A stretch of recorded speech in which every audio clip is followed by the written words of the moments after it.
ছোৱালীক আমি পঢ়ি শুনি ডাক্তৰ ইঞ্জিনিয়াৰ কৰিম।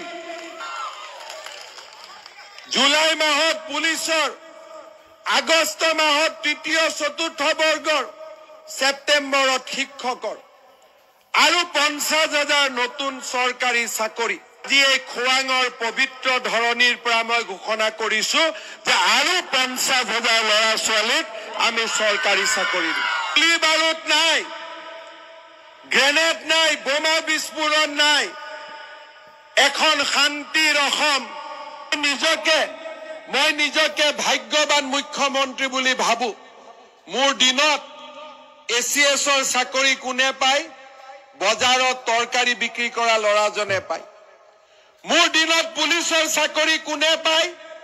যি মাকে কাৰোবাৰ ঘৰত হাজিৰা কৰে সেই মাকৰ ল'ৰাই আজি পুলিচৰ চাকৰি পায়।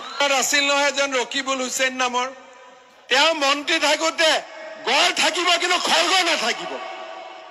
আজি অসমৰ পৰিৱৰ্তন হ'ল। যোৱা বছৰ বিহুৰ ছোৱালী বিহুৱা বিহুৱতীয়ে গুৱাহাটীত গৈ বিশ্ব ৰেকৰ্ড কৰিলে। অহা বছৰ